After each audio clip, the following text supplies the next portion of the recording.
그 정각도장이라는 책에 보고 실리는 겁니다. 제가 선시의 세계를 이제 그게 연재를 쭉 멘징을 했는데, 이번에는 그 추사의 그 선다시라고 하죠. 선시인과 동시에 다시, 그래서 선다시라고 하는데,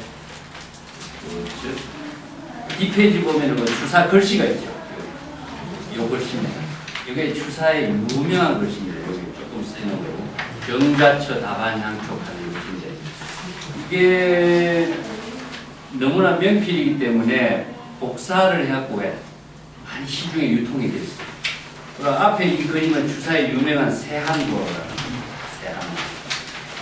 추사의 그림으로서 두 개가 손꼽는다면 이제 세한도가 있고, 하나는 이제 불이선난, 지난 시간 이야기는 불이선난인데, 세한도는 그 논어의 그 송죽이 지조라고 하는 정신이 있죠. 그렇기 때문에 선비의 정신이 아무리 그 이제 선비의 정신이 그 추위를 겪어봐야, 세한 하늘 추위를 겪어봐야 선비의 정신이 그 이제 변절되지 않고 그런 정신을 그리는 것이 이제 그 논어의 정신을 두고 있습니다. 세한도라는 그림이 있습니다.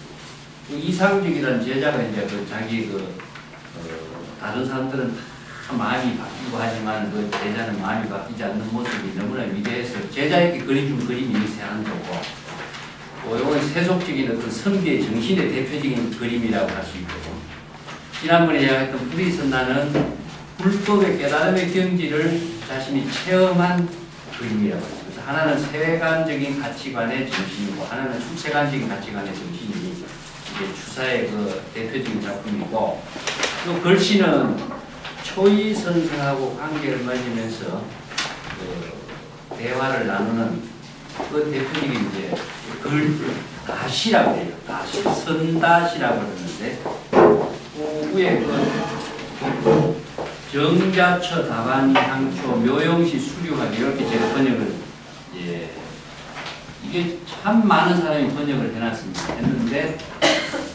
번역한 사람마다 다 달라요. 예, 정자처라고 하는 것은 우리 진열의 근본을 정자라고 합니다. 항상 선에서 이야기하는 이게 정자예요. 자선할 때도요, 이게 자선을 여기다 자선이라고 해요. 그냥 앉아 있는 게 자선이 아니고, 선이라는 글자는요 아무런 의미가 없어요.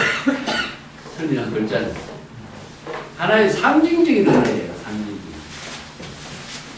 이게 이제 드야나라고 하는 산스크리트를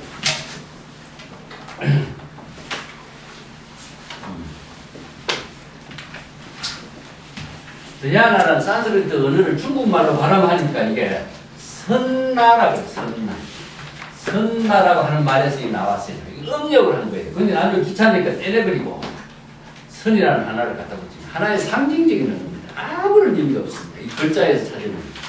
그래서 모든 것은 하나의 글자를 압축시켜갖고 상징적인 언어로 쓰는 것인데, 그래서 자선, 정자는 진여에만 이루어져요. 진여에서만 있는 경지. 요걸 정자처라고. 이게 정자는 다른 말을 한다면 나는 선정이라고 번역했죠. 예, 천은 공간적인 거고 시는 시간적인 표현인데, 시간, 공간이 함께 이루어질 때 정자, 자선이 이루어지지, 시간, 공간을 떠나서 우리들의 그 깨달음의 시간이라든가 이것이 있을 수가 없거든요. 그래서 이걸 하나는 시간이고 하나는 공간 이렇게 표현하는 아주 멋있는 표현이죠, 이게. 그래서 정자천은 선정의 경지고, 다반은 다도삼매를 말해요. 그냥 차 마시는데, 이거 보통 사람은 차를 반점 마시도 향기는 처음과 같고 다 이렇게 번역했어요. 옛날에 최본술 선생님이 이렇게 번역하니까 모든 사람이 그걸 따라서 차를 반점 마시도 향기는 처음과 같고 이렇게 번역했거든요. 근데 다반은 야반과 같습니다. 야반. 야반이라고 하는 말은 야반 삼경이랑 마찬가지죠. 이게 깜깜한 것은 보세요. 불의의 경지를 깜깜한 걸로, 이여의 경지, 하나의 차별이 없는 세계, 그러니까 하나로 완전히 깜깜한 것에는 차별이 없는 세계를 깜깜하다 그래요. 그 밝음이라는 것은 차별의 세계, 밝음 이렇게 표현하는데 그래서 이 다반은 무엇이냐? 다도산맥을 다반. 그것은 선정의 경지에서 다도산맥을 할 때에 여기 향은 차향을 한다면은요 여기 보세요. 오늘 우리가 공부할 적에 호로서 향을 맡으면 이건 중생입니다. 이게 자의식으로서 향기를 맡거나 냄새를 맡거나 인식하면 중생입니다. 그러면 다도산매는 진여의 지혜로 이루어지는 다도산매인데 여기에서 중생의 코로서 향기를 맡는 건 맞지 않아요. 그래서 이 향은 법향입니다. 예, 묘향입니다. 그 뒤에 내가 이제 그 지혜로 이루어지는 지혜 작용을 묘향이라고 하는데 여기 다도산매의 그 묘향은 무엇이냐 하면은 차 마시는 것으로서 이루어지는 거 아니에요. 차 마시는 차별이기 때문에 차를 마시는 것은 지혜를 나누는 하나의 인연이 있거든요. 그래서 이제 주 계기 손님이 많아서 차를 마실 적에 차 마시기 위해서 만나는 건 아니잖아요. 그렇죠. 사실상 커피 한잔 합시다 하지만은 커피 한잔 하자는 이유는 커피 마시기 위해서 만나는 건 아니잖아요. 커피를 마시면서 두 사람의 얼굴 마주보고 좋은 모습 나누고 좋은 대화 나누고 지혜와 인격 나누고 요게 향을 나누는 거예요. 그러니까 다도라고 하는 것은 차를 마시는 인연으로 해서 지혜로운 작용을 함께 나누는 게 도예요.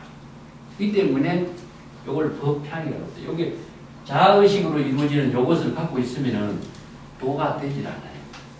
다도산매도 안 되고 또 선정의 경지도 안 되버려요. 그래서 이건 차향이라고 보면 안 되고 법향이라고. 법이라고 하는 것은 뭐냐면은 우리가 좋은 대화를 나눌 적에 자아의식을 갖고 이렇게 대화를 하지 않죠. 그냥 서로 좋아서 대화를 하잖아요. 거기에서 나다 너다 구별이 어디 있어요. 그냥 좋은 모습만 갖고 서로 나누는 것입니다. 이게 바로 자신이 갖고 있는 지혜와 인격의 모든 것을 향으로 표현해요. 향이라는 것은 퍼지려고 하지 않아도 계속 퍼져지잖아요. 그걸 향으로 표현해요. 그래서 우리가 계율을 잘 지키면 계향이 되고 선정을 잘 닦으면 선정, 정향이 되고 지혜를 잘 닦으면 해향이 돼요. 밑에 내가 우리 예불을 할 적에 해놨죠. 계향, 정향, 해향이 하는 것이고 뭐냐면 향은 깨달음으로 이루어지는 법신의 향이 법계에 불과하는 그런 의미로 향을 씁니다. 그래서 향초는 무엇이냐 하면은 초발신과 같이 본래 여여의 세계입니다. 그래서 선정의 경지가 다도산매고 다도산매에서 지혜로운 법향이 이루어지고 그 법향은 본래 처음과 같이 뿌리로 이루어져. 요게 이제 정자처 다반향초인데 이 다반향초란 말을 출처를 어디 있는가 이걸 제가 한참 많은 자료를 다 찾아봐도요 없어요. 그래서 이 말을 쓴 사람은 누구냐? 추사가 처음 씁니다. 어저께 이제 부국사 등미집하고도 이 다반향초가 어디 있는가 이걸 갖고 또 한참 이야기했는데 출처가 없습니다. 추사가 최초로 써요 이 말을. 추사가 좋은 말을 잘 만들어내요. 그래서 요거는 진여 본체를 표현합니다. 근데 이걸 이제 공의 세계를 체라고 해요. 이체 번뇌 만경이 없는 거니까 진여 본체가 되고 여기에서 묘용시 수류화계 하는 것은 묘용이거든요. 요건 용입니다. 진여의 용의 장입니다. 그래서 진여의 체와 용, 이 공과 불공, 진공, 묘유에 의해서 이 개성이 이루어져 있습니다. 이 추사가 얼마나 그 불법 공부를 깊이 했는가 알 수 있습니다. 그래서 묘용은 무엇이냐 하면은 지혜 작용이죠. 묘라는 말은 불가사의하다 이런 표현입니다. 이건 중생심으로 이루어지는 작용이 아니고 진여의 지혜 작용은 불가사의한 작용을 한다. 그래서 묘라는 말은 영꽃 묘법 연하게 할 때 뭡니까? 묘법은 불가사의한 불법을 묘법이라는데 이것은 진여의 지혜가 자연스럽게 이루어지기 때문에 그래서 묘법이라는 말을 쓰는데 그 묘는 바로 불가사의한 우리 중생심의 사량 분별 의식이 개입되지 못하는 상태 이런 상태를 묘라고 합니다. 그래서 묘용이라는 것은 지혜작용 지혜작용이 이루어질 때는 언제냐 하면은 물이 흐르고 꽃이 피는 것 같이 이건 자연 그대로 외부의 힘에 의해서 작용하지 않고 말은 그대로 이루어진다. 그래서 묘용시 수료하게. 이 시구인데도 이 시구가 굉장히 어려워요. 어렵기도 하고 깊이가 있습니다. 그래서 다도를 하는 곳에는 이 시구를 안 쓰는 데가 없어요. 그렇지만은 내용을 정확하게 이해하기가 좀 어려운 것은 요 이제 진열법의 체계라. 그래서 요 구절하고 똑같이 이해를 하시면 됩니다. 자, 여기에서 이제 오늘 우리가 공부하는 게 이건데, 홍의 세계에는 아상인상도 없고 아니미설신이도 없고 색승량미적도 없어요. 이게 있으면은요 중생이.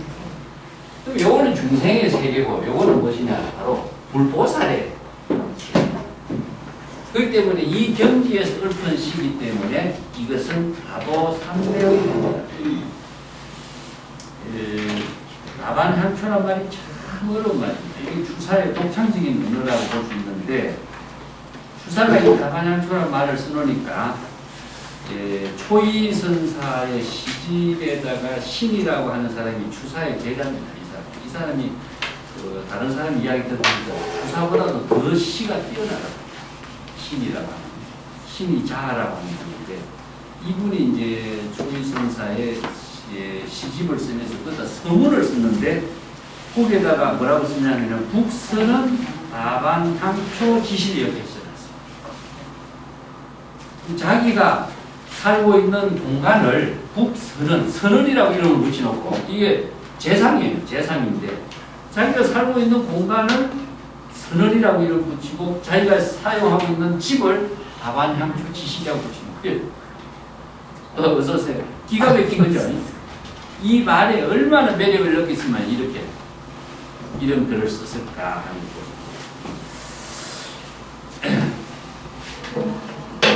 앞으로 오세요. 앞으로.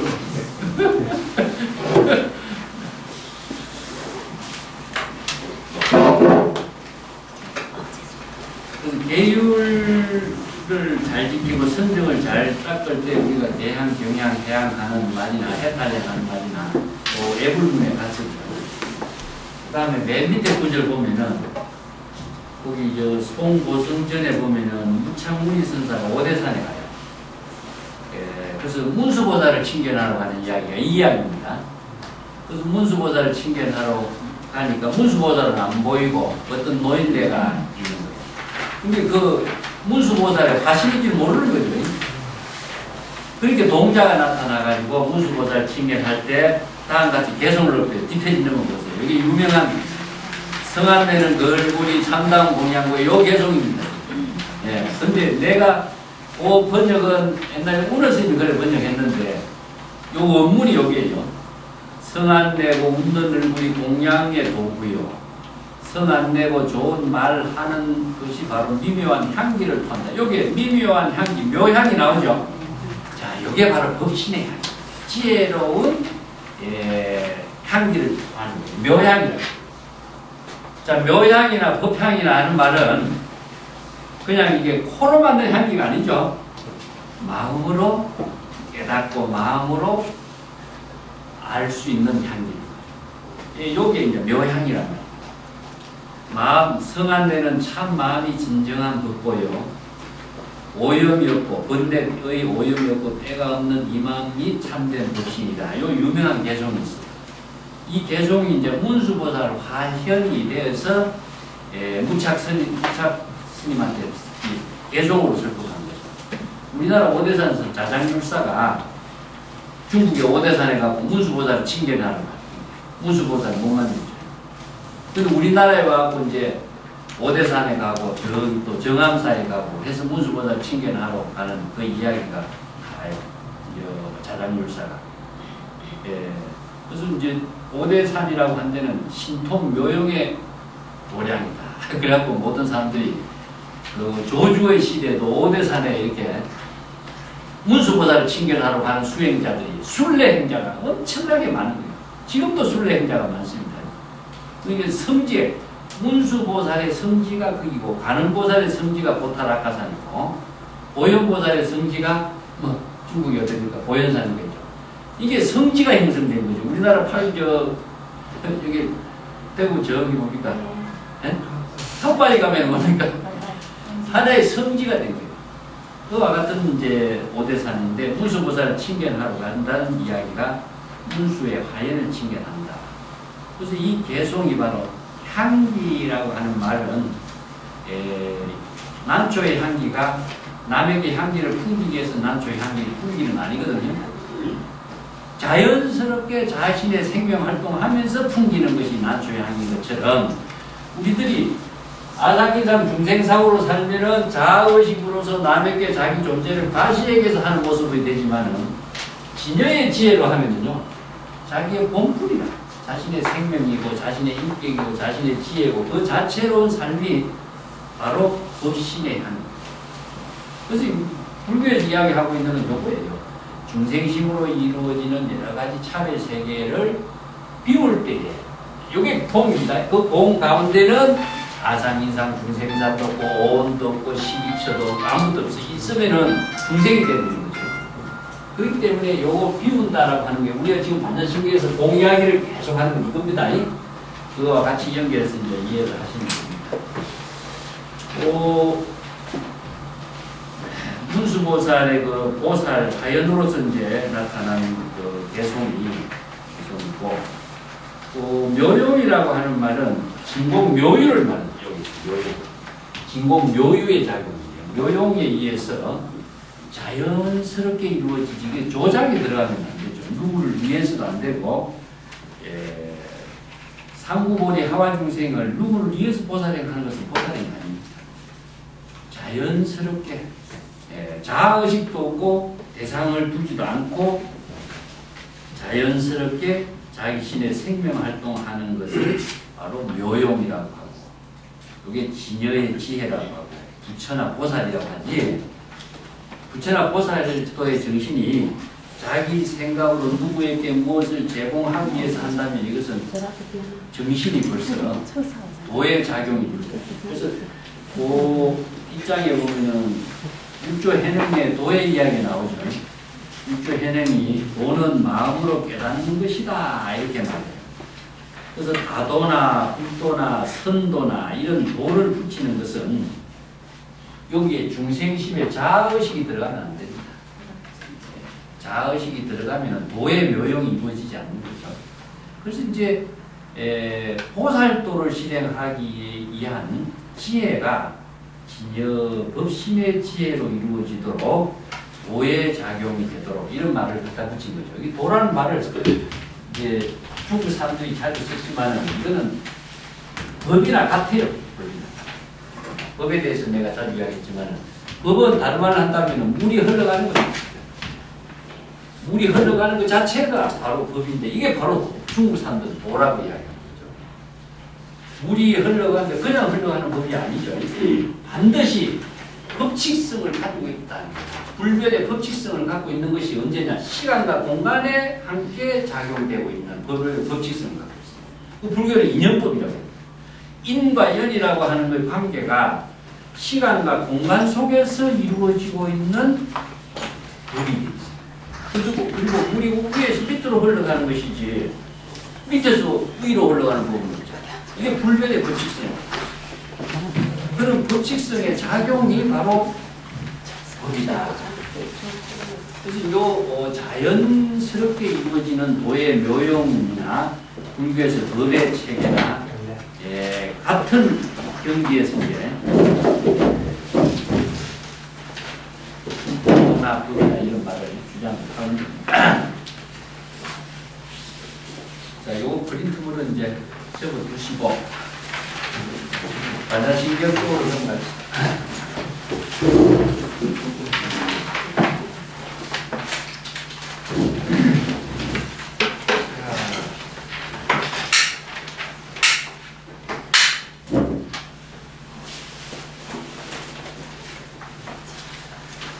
오늘 교재 한 90페이지 쪽에 한번 보시죠.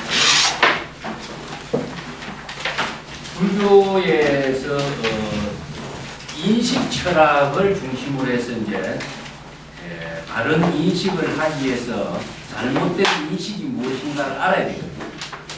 정법을 알기 위해서는 사법이 무엇인 줄 알아야 되기 때문에 불교에서는 인식 철학 체계에서 이루어진 종교 문화를 제시합니다.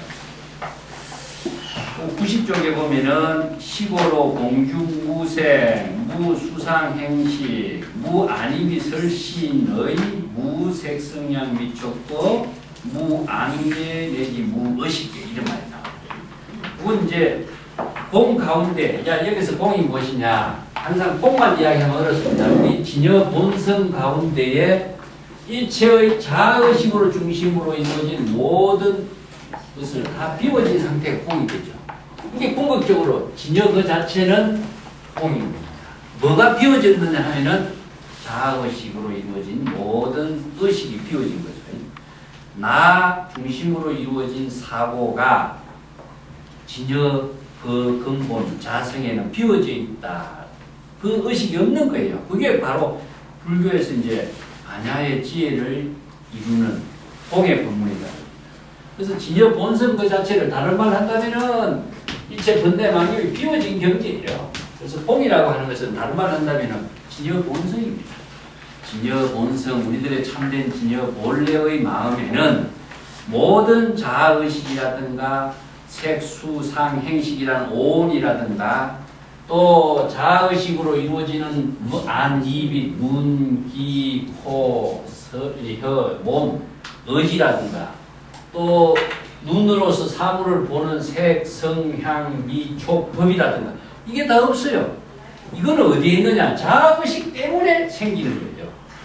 그래서 이 자의식을 갖고서 보는 세계는 중생의 세계고 중생심을 초월해서 진여의 지혜로 반야의 지혜를 이루게 하는 법을 제시하기 때문에 진여의 법에서는 바로 자아의식이 다 비워진 상태를 말하고 있습니다. 그렇기 때문에 공이라고 하는 말 하면은 공이 무엇인가? 공의 세계라는 거거든요. 공의 세계는 번뇌만경 자아의식이 비워진 경지를 공이라고 해요. 그런데 공은 다른 말 한다면 우리들의 진여 본성을 말하고 있습니다. 이 반야신경이나 다른데 공중무생무 이렇게 공이라고 하니까 공의 세계가 따로 있다고 생각할까 이거지 이게 어렵죠. 그래서 자아의식이 다 비워진 그 경지가 공의 세계니까 공은 바로 진여 본성을 말합니다. 그래서 진여 본성에는 오온이라고 하는 색수상 행식이라고 하는 그 모든 사고다. 색수상 행식은 내가 어떤 사물을 보고 인식하고 하는 의식의 작용이니까 그것이 있을 수도 없는 거고 또 안입에 설신이 색성량 미쳤고 사실상 자기의 의식으로 육근의 인식과 작용에 따른 의식이거든요. 그 의식이 거기에는 진여 본성에는 없다. 그래서 이제 공 가운데는 없다 이런 이야기입니다. 공 가운데는 그래서 색수상 행식도 없고 안입이 설신이라고 하는 자기 자의식으로 생각하는 그 의식의 작용이 없는 것이다. 그뿐만 아니라 또 눈으로 보이는 세계뿐만 아니라 의식으로 보이는 세계까지도 자의식이고 자의식의 다른 눈과 자의식으로 보이는 대상 경계의 세계까지도 그래서 전체적으로 본다면은 자아의식, 주관적인 자아의식과 자기의 인식의 대상이 여기는 없는 것인데 눈으로서 우리가 사물을 보거든요. 그게 이제 불교에서 인식 철학의 이걸 18개라고 하는데 91쪽에 제가 해놨죠. 91쪽에 보면은 감각기관은 6근입니다. 이 근이라고 하는 것은 뿌리라고 하는데 모든 인식 작용하는 근본의 뿌리를 근이라고 하고 그 다음에 그 감각의 대상 경계를 육경이라고 해요. 6가지의 이제 인식의 대상 경계죠. 그래서 눈으로 어떤 모양을 색깔을 여기서 색깔이라는 게 어떤 모양을 보는 것이고 귀로서 소리를 듣는 겁니다. 그래서 코로서 향기를 맡고 혀로서는 맛보고 하는 것인데 이게 정확한 질서가 나야 돼 있어요. 예를 들어서 귀로서 색깔을 보지 못해요. 귀로서 혀로서 소리를 들을 수가 없습니다. 그게 우리가 인간이 인식의 감각이라는 것이 정확한 기관에 의해서 기관의 작용이라는 것이 분명히 나눠져 있다는 거죠. 그런데 이것이 바로 중생이 보는 대상 경계의 사물이라는 거예요. 이게 만약에 눈으로서 사물을 본다 했을 때 눈이 고장난 사람들은 사물을 못 보잖아요. 귀가 고장난 사람들은 못 보죠. 자, 이것이 바로 이제 중생의 모든 인식 세계인데, 이 인식이라고 하는 것은 자기 중심으로 인식하는 거예요. 눈으로 보고 판단하는 뿐이에요. 그래서 귀로 보고 판단하는 것인데, 이것은 대상 경계나 사물 경계 이원이 나눠, 주객이 나누어진다. 주객이 나누어지니까 자기 중심의 사고와 인식의 판단이 나오니까 대상 경계에 집착을 하는 그런 이제 중생의 망념의 작용 속에서 벗어나지 못한다. 그래서 그 인식의 세계를 토대로 해서 인식을 초월하게 하는 것이 제가 지난번 앞에 오늘 그림에서 이야기했죠. 사물을 인식하고 인식에서 머무른다면은 거기에 따라서 고정관념이 생기고 집착이 생기고 애착이 생겨서 거기서 망념이 일어나기 때문에 그 망념을 벗어나는 것은 언제 어떻게 하냐. 자의식을 통해서 자기의 인식하고 있는 대상 경계를 비울 때에 진여 본성으로 되돌아가는 것이다. 그래서 진공의 상태가 되었을 때 진여로 되돌아가는 것이 구조가 불교의 수행이다. 근데 이 진여 본성으로 되돌아갈 때 여법하고 여실한 보살도의 지혜를 작용하는 능력을 갖추게 된다. 여러분 96쪽에 한번 보시죠. 96쪽. 그 인식의 기구라고 하는 것은 눈으로서 모든 사물을 볼 수 있는 것은 눈이 있기 때문에 어떤 사물을 보는데, 눈이 고장이 나면 사물을 보지 못하는 것이죠. 근데 이제 불교에서는 의식하고 말란식하고 아라야식까지 이렇게 세 개를 더 두어요.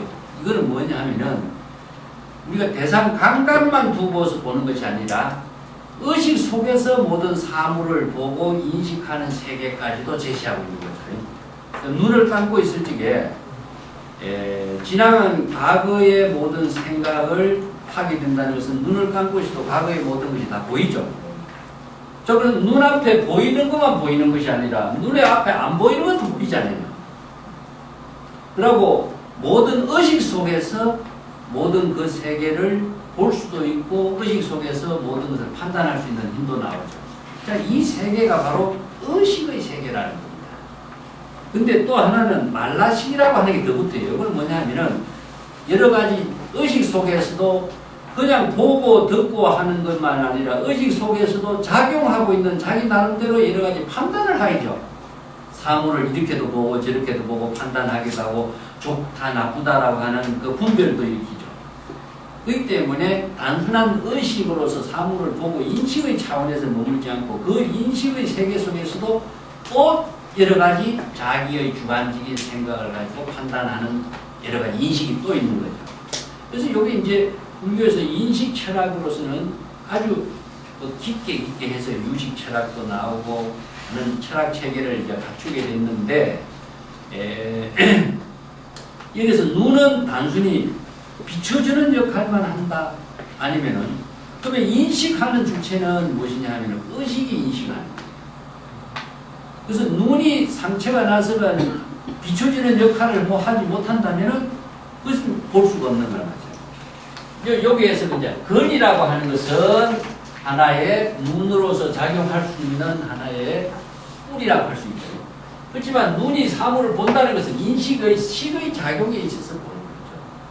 그래서 인식 작용이 없으면은 이거 사물을 볼 수 없다는 거죠. 그런데 이러한 자기 중심의 안입이 설신이라고 하는 것은 자의식 속에서 이루어져요. 자기 중심으로서 눈으로 보고 듣고 하는 것이기 때문에 자기 중심으로 보는 것은 분명히 또 이원적이고 주관적이고 자기 나름대로 판단을 하다 보니까 좋고 나쁜 분별적인 사고라든지, 그래서 사람들이 의견을 이렇게 보다 보면은 똑같은 사물을 보더라도 다 다르게 이야기하잖아요. 나는 이렇게 본다. 나는 저렇게 본다. 그러다 보니까 무슨 문제가 생기냐면은 자신의 주관적인 사물로 봤을 때 판단력이라고 하는 것은 오류가 나올 수가 있다. 그래서 의견이 대립이 나오죠. 또 선과 악이라고 하는 하나의 가치관을 놓고 볼 적에도 선과 악이라고 하는 기준을 설정할 수가 있느냐? 없어요. 근데 자기가 보는 선, 자기가 인식하는 악, 한쪽에서 보면 이게 선인데 한쪽에서 볼 적에는 악이 된단 말이에요. 공격을 하는 측면에서 볼 적에는 선행으로 한다 하지만 공격받는 차원에서 뭡니까? 악이 되는 거죠. 이 때문에 모든 자기 중심으로 보는 사물은 한쪽에 꼭 부작용을 초래하게 된다. 그래서 서로의 갈등과 싸움에서 벗어나지 못해요. 세계에서 모든 전쟁이 일어나는 것도 그렇고 화합이 안 되는 것도 그렇고. 그래서 이제 이런 문제를 어떻게 이런 갈등의 문제와 여기에 따른 부작용의 업으로 이루어지고 있는 이런 모든 문제를 극복할 수 있는 지혜가 무엇이냐? 바로 자아의식을 키우다. 자기 중심의 사고의 모든 판단을 자기 중심으로 한다는 것은 자기에서 옳은 것이지만은 객관적으로 볼 적에는 딱 정확하게 옳다고 할 수 없죠. 그래서 선과 악의 가치 기준은 설정할 수가 없어요. 그래서 가치 기준을 설정하지 못한다면 선악이라는 것은 자기 중심으로 이루어진단 말이에요. 모든 인간의 사물의 인식이 자기 중심으로 이루어졌을 때 이러한 부작용이 만들어져요. 그래서 이러한 갈등을 해소하는 법이 어떤 법이냐? 그게 바로 자아의식을 비울 때에 진여를 여기에서 파가 이루어집니다. 진여에서만 우리 본래의 근본으로 되돌아갔을 때는 자아의식을 소멸을 했을 때만이 만법과 불의의 묘용입니다. 자, 이 화를 불이라고. 아까 우리가 가도에서 이야기했었지만 그 원효의 유명한 화쟁 사상이 있습니다.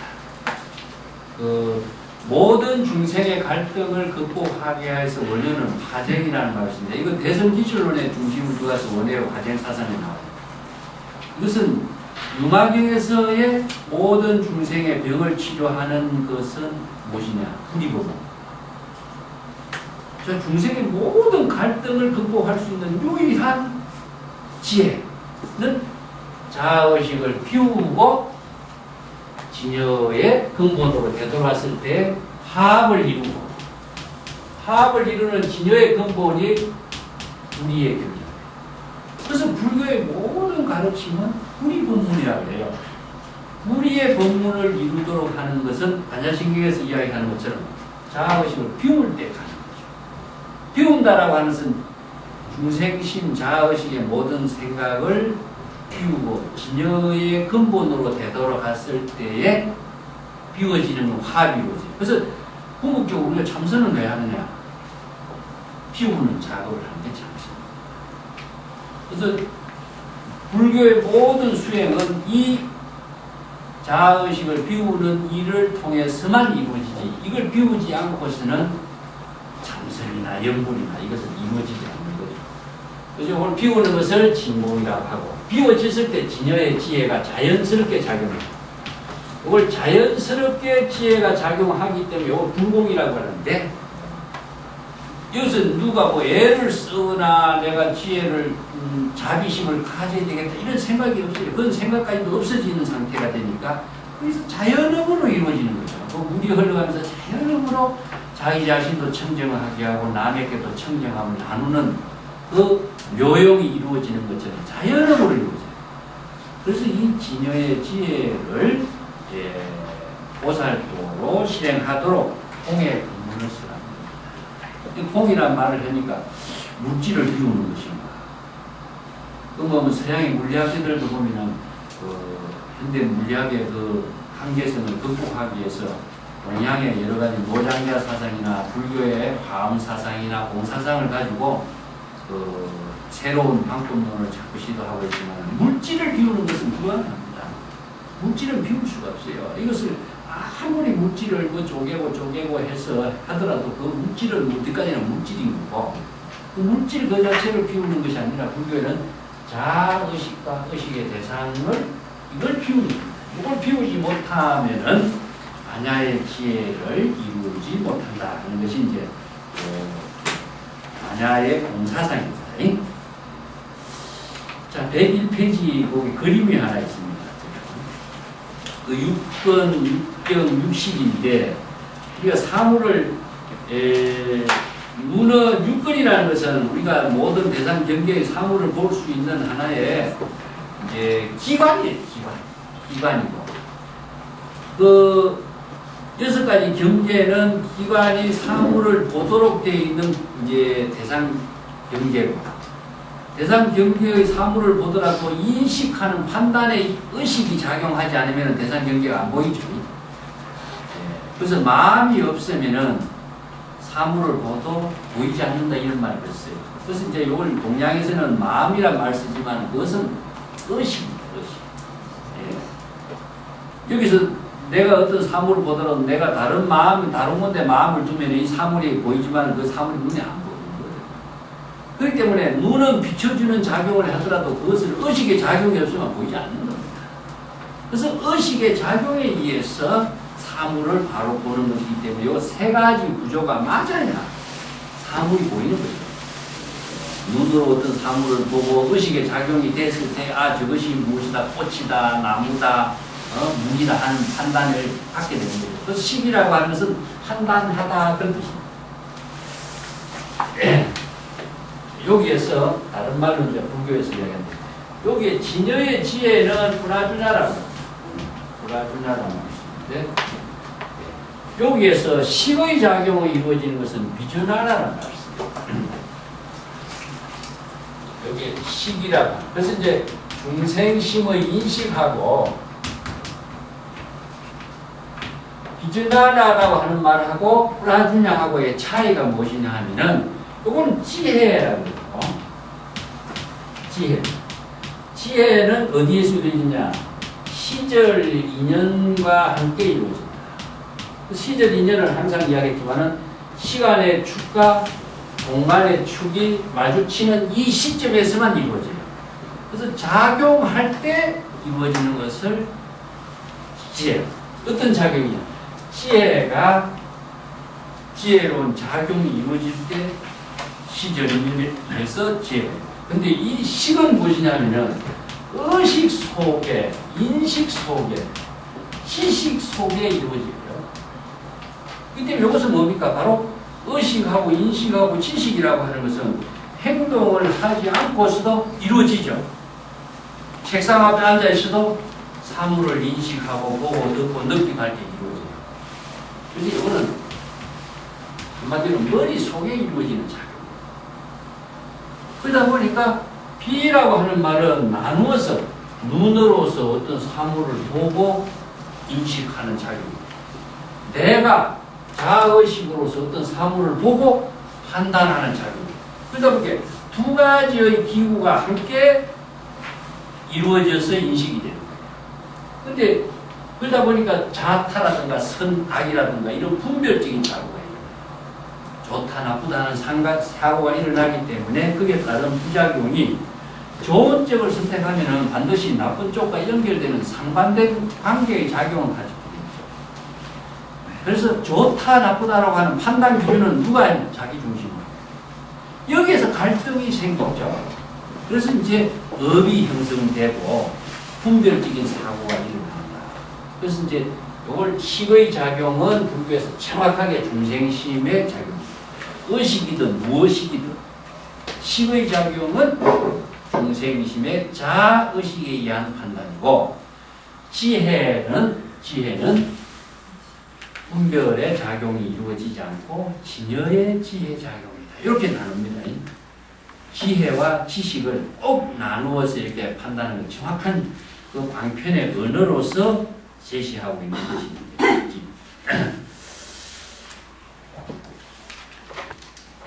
다음은 이제 법이라고 하는 겁니다. 여기 법이 참 어렵습니다. 대상 경계를 전부 다 불교에서는 법이라고 합니다. 이걸 이제 법이라는 말을 쓰는 것은 불교에서 인연법을 제일 알죠. 인연법. 그 인연법이라고, 법이라고 하는 것은 보유하다라고 하는 뜻인데 뭘 보유하고 있는가? 이게 법 철학이 굉장히 어려워요. 뭘 보유하고 있습니까? 그걸 법을 이해하기 위해서 먼저 106페이지부터 봅시다. 칠판에 내가 전에 한번 써서 설명했습니다만 법이라고 하는 것은 존재하는 사물을 법이라고 합니다. 이 존재하는 사물은 물질로도 존재하고 물질로 존재하는 것이 뭡니까? 색입니다. 이게 인과 연의 결합에 의해서 어떤 물체가 만들어진 것이 물질로 존재하는 겁니다. 그런데 의식 속에 존재하는 것도 법이에요. 자, 좋다 나쁘다는 생각을 가지고 내가 어떤 좋다 나쁘다는 생각을 가지고 자기 나름대로 인식한 대상 경계가 바로 법이에요. 이건 의식 속에 인식하고 있는 법이죠. 그래서 두 가지의 차원에서 같이 이해해요. 자, 요게 표를 보면은 모든 존재가 존재하는 것은 인 플러스 연입니다. 인과 연에 의해서 이루어지는데 인이라고 하는 것은 무엇이냐 하면요. 쉽게 이야기한다면 자기 내가 인입니다. 어떤 각자가. 내가 어떤 사물을 볼 때에 이미 대상 경계의 인연이죠. 연을 만나서 어떤 사물에 대한 판단을 하는 거예요. 그게 인연법입니다. 이게 내가 중심으로 사물을 판단해서 보는 것에 의해서 인연이 만들어지죠. 근데 좋은 것에 따른 인연이 만들어진다면 좋다는 생각이 나고 좋다는 번뇌망념이 일어나고 나쁜 쪽에 보면 나쁘다는 생각이 번뇌망념이 또 일어나요. 그래서 의식 속에 작용하는 인연법이기도 하고 아니면 물질적으로 존재하고 있는 인연법이기도 하나의 보리씨앗이 있는데 보리씨앗이 책상 위에 여기 앉아있으면 보리씨앗이 싹이 나겠습니까? 보리씨앗이 시간이 지나면 썩어서 못 쓰게 되겠죠. 그래서 이제 하나의 보리씨앗이 인이라고 한다면 그 보리씨앗이 생명활동을 하게 도와주는 것 자체가 무엇이냐면 연입니다. 연은 조건이 아니라 환경이에요. 자, 물이 있어야 되고 공기가 맞아야 되고 흙이 있어야 되고 농부의 손길도 있어야 되고 습도도 맞아야 되고 그러니까 생명활동하게 하는 모든 환경을 연이라고 합니다. 그래서 인을 맺어주는 사람이 누구겠어요? 바로 선지식이라고 그래요. 농부이기도 마찬가지고 과학자가 어떤 일을 하는 것도 마찬가지고 그래서 모든 하나의 객체적인 모든 객체적인 특성이 생명활동으로 새로운 변화에 작용을 할 수 있도록 해주는 것이 다 인연관계 속에서 이루어져요. 아무리 뛰어난 씨앗이 있다고 할지라도 그 생명활동할 수 있는 환경이 만들어지지 않으면 시간이 지나면 썩어서 없습니다. 그렇기 때문에 여기서 시간이 지나지 않는다 하는 것 자체가 뭐냐 철들다 하는 말도 쓰고 시절 인연이라는 말을 씁니다. 그래서 모든 존재가 생명활동은 시절 인연 속에 이루어지는 것이지 시절 인연을 떠나면은 무의미한 존재예요. 그렇기 때문에 시절 인연과 함께 작용하는 것이 뭐냐 생명활동이고 인연관계입니다. 그래서 이제 인과 연의 결합이 이루어진 것을 화라고 하는데 화가 무엇이냐 새로운 한 알의 보리씨앗이 인연에 만났을 적에 좋은 결과가 만들어진다면 수없이 많은 보리씨앗이 이루어지죠. 그래서 하나는 1이고 많은 것은 답니다. 그렇지만 아무리 많은 보리씨앗이라도 한 알의 보리씨앗과 같이 속성은 똑같죠. 이게 불이고 그래서 진연은 불입니다. 그래서 진여라고 하는 말은 보리씨앗 그 자체가 생명활동하게 하는 속성 그 자체를 말해요. 그래서 인간은 인간으로서의 진여 본성 또 뭐 새나 물고기나 모든 것이 다 자기 자체의 생명활동을 환경에 맞춰서 생명활동하는 것을 바로 본성이라고 합니다. 이제 유명한 이고라고 하는 사람이 그 약산 염선사를 찾아가요. 그래서 도가 무엇입니까? 이렇게 질문하니까 운제청천 수제병이에요. 구름은 하늘에 있고 물은 물속에 있는 것이다. 이게 도의 묘용이다. 이렇게 보면 그거는 삼척 동자도 다 알지요. 모르는 사람 누가 있어요? 그런데 그 너무나 지극하게 당연하고 보편적인 그 진실 그 자체가 바로 도의 작용이에요. 그러면서 그 서경에 나오는 말이 무엇이냐면 솔개는 하늘을 나르고 연못에서는 물고기가 논다 그런 말입니다. 이것도 지극하게 중용에도 이 말 나옵니다. 그 지극히 당연한 일 아니에요. 그건 누가 그거 모르는 사람 누가 있어요. 자, 이게 바로 불변의 법칙성에 의해서 생명활동하고 있는 도의 묘용이다. 이걸 바꿔서 생각해 봅시다. 솔개가 하늘을 나는 솔개가 물속에 들어가면 어떻습니까? 죽죠. 물속에 있는 물고기가 물 밖으로 나오면 어떻습니까? 죽습니다. 이게 뭐냐? 물고기가 생명활동할 수 있는 환경은 어디예요? 물속이고 솔개가 생명활동할 수 있는 것은 어디예요? 허공이죠. 이게 인과 연의 관계가 자기의 진여 본성, 그 자체의 생명활동하게 하는 본성의 작용이 법칙성에 의해서 작용되는 것이지 무질서하게 작용하는 건 아니다. 이게 솔개가 물속에 들어가면서 무질서가 되는 겁니다. 그와 마찬가지로 모든 존재가 각자 본성의 생명활동의 환경이 법칙성에 의해서 작용하고 있는 것을 말합니다. 그래서 인과 연의 관계가 그렇게 이루어지는 것을 불교에서는 인연법이라고 합니다. 또 뭐 장자에도 그런 말 쓰잖아요. 학의 다리가 기니까 잘라서 적은 다리에 갖다 붙인다고 그게 평등이냐. 그래서 평등이라고 하는 말은 절대의 세계인데 평준한다 하는 것은 이것을 나누는 것은 평준화되지만 평등이라는 것은 진여만을 평등이라고. 진여만이 평등이에요. 각자 자기의 본성만이 평등이에요. 그래서 불교에서 일체 중생이 모두 불성이 있다 하는 말은 이게 평등이지 불성이 그렇다고 같은 것은 아니다. 그 각자 시절 인연에 작용하는 묘용은 다르거든요. 그리고 그 능력도 가능성이 같다는 말이지 능력이 같다는 말은 아니다. 무슨 말인지 이해가 되잖아요. 그렇기 때문에 우리가 수행을 많이 하는 사람이 그 갖고 있는 능력하고 그 의사 선생님이 갖고 있는 능력하고 일반인들이 갖고 있는 능력하고 같다고 이야기할 수 없잖아요.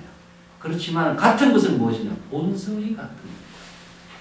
그 작용할 수 있는 본성이 같은 것이지 작용하는 능력이 같다는 말은 아니야. 그래서 이게 작용의 근본 본성을 우리가 진여라고 합니다. 그래서 작용을 하게 하는 능력을 이루도록 그래서 인연법이 이루어지고 있는 모든 본질을 존재라고 하고 법이라고 합니다. 왜냐? 인과 연의 법칙성에 의해서 이루어지고 있는 존재이기 때문에 이걸 법이라고 합니다. 그 법이 만들어지는 것은 생, 주, 이멸에 의해서 또 생로병사에 의해서 이루어지고 그래서 궁극적으로 뭡니까? 보통 생주이멸 생로병사가 거쳐서 다 무상의 과정을 거쳐서 공으로 되돌아가죠. 그래서 이제 일체 개공이라고 하는 이제 법의 체계를 제시하는데 이것은 존재의 속성, 우리의 의식의 작용의 속성을 이렇게 설명하고 있습니다. 자, 무상이라고 하는 말에 불교의 모든 출발점이라고. 이게 무상이라고 하는 것은 누가 만들어서 무상한 거 아닙니다. 모든 존재가 무상한 가운데에 생명활동을 하고 있기 때문에 무상한 그 가운데서 어떻게 자신의 가능성의 세계를 생명활동을 위대하게 할 것인가 이 문제를 제시한 것이지 허무라고 이렇게 보는 거예요. 무상하기 때문에 가능성이 있는 거죠. 변화가 있는 것이고 또 무궁무진한 자신의 지혜를 이룰 수 있는 능력을 실행할 수 있는 것이고 이게 이제 부정적인 생각을 한다면 이게 허무주의가 됩니다. 그래서 불교의 공사상을 잘못 이해한 사람은 허무주의적인 사고에 빠져버립니다. 이제 무상을 가능성의 세계로 보기 때문에 생명활동을 합니다. 그 생명활동에 의해서 삼보벌이 하와중생이 이루어지지 생명활동을 하지 않고 가만히 정지된 상태가 된다면 자신은 죽은 존재다. 썩어버립니다. 이제 원래 지혜, 진여의 지혜라고 하는 것은 작용 속에 있습니다. 이 작용이 자연스러운 작용 속에 있습니다. 그래서 이제 작용을 묘용이라고 합니다. 작용이라는 것은 모든 생명 활동하는 그 자체를 작용이라고 합니다. 우리 한 의식하는 것도 이게 작용하는 거죠. 의식의 작용이 물이 흘러가는 것처럼 단절되지 않고 끊임없이 작용하는 게 생명활동하는 거예요. 예, 작용이 없으면 모든 존재가 생명활동을 썩어버려요. 물이 흘러가지 않으면 썩어버립니다. 근데 작용하는 묘형을 그는 중생심으로 작용해야 할 것이냐, 진여의 지혜로 작용해야 할 것이냐, 이게 불교의 가르침이에요. 그래서 중생심으로 작용할 때 생기는 병이 뭐였습니까? 바로 인연법에 의해서 생기는 것은 모든 것은 불을 초래한다. 그래서 자아의식을 중심으로 해서 생각하고 판단하는 것은 반드시 부작용에 따르는 문제가 생기는 거죠. 그래서 이게 부작용이 뭐냐? 생사윤회하는 보를 고려합니다. 그래서 생사윤회하는 고통을 벗어날 때 하는 지혜로운 생명활동을 어떻게 해야 할 것이냐. 이게 바로 이제 자아의식에 대한 것을 비우고 우리들의 본성의 지혜로 작용하는 법을 제시한 것이 진여법이에요. 그 진여법이 바로 불법이에요. 그래서 진여의 지혜로 작용하는 법을 불법이다. 그 진여의 지혜로 작용하는 법을 제시하다 보니까 공의 법문이 나오게 됩니다.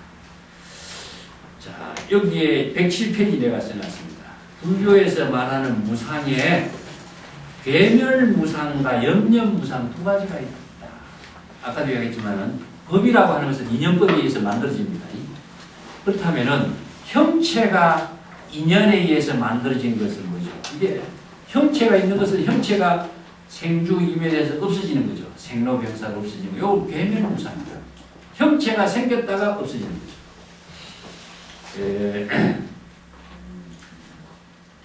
옛날 이야기입니다만 내가 가끔 이야기하는데 도마도 재배하는 이야기를 가끔 내가 하죠.